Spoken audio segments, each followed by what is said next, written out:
This video is going to be a movie review, and I wanted to give my review of a movie titled The Hate You Give. Now, I know it's been long overdue, and I should have watched it a long, long time ago. I never had the chance to watch it in theaters, but this movie in particular was a very, very good movie. It was a great movie at that. And I just watched it about almost a month ago, and it was a very good movie that actually reflected the struggles of black people as well as the entire black community. And as a black man myself, I love seeing the empowerment of black people, which is why I was so drawn to the movies like Malcolm X, which was directed by Spike Lee, and movies like The Hate You Give was a movie of not only black empowerment, but it shows you the struggles African Americans go through in their communities and being the target of police brutality as well as police shootings, as well as how their voices are unheard and how the police officers get a slap on the wrist for a crime that they have committed, knowing full well that they should have been put to jail, like Derek Chauvin should have been. And it was a very good reflection of real life issues, and it was probably one of the most realistic movies I have ever watched. And I was emotional pretty much the entire time I watched the movie because it really pulled your heartstrings, and it's a movie that I highly recommend for anyone of color to watch.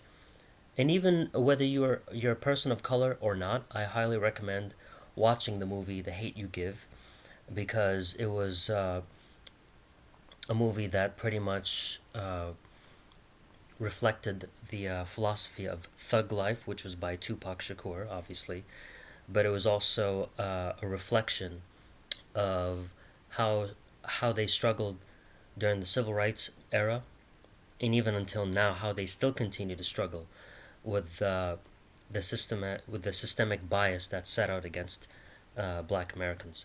So I recommend watching the movie The Hate You Give. And one thing that I wanted to mention is that it has really softened my views on the African Americans.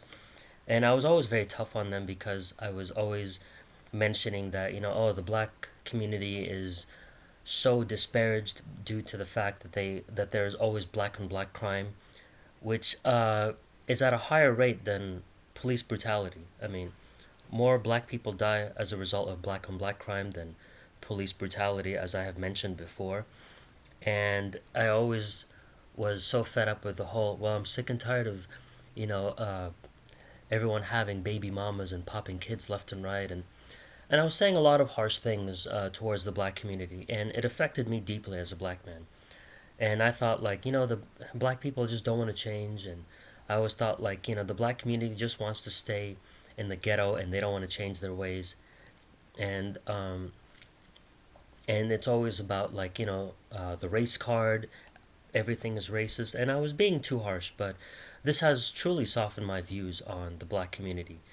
And I realized that it's probably best to remain as open minded as possible, whether you have had bad experiences in person or you, see themselves being portrayed a certain way in movies and television. Although movies and the media and the entertainment industry makes black people look bad 99.9% of the time, it's it's also important to remember that there's more than meets the eye. And this movie was a reminder of that, and it has softened my views on the on not only African Americans but just black people in general. So, you know, and I now realize that it's better to have a softened view instead of a biased view. And I'm very thankful that the movie The Hate You Give was released.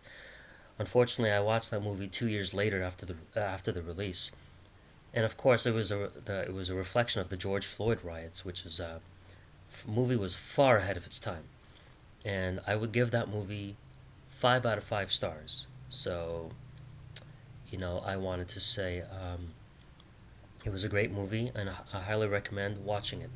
So, thank you for watching my video. Have a nice day now.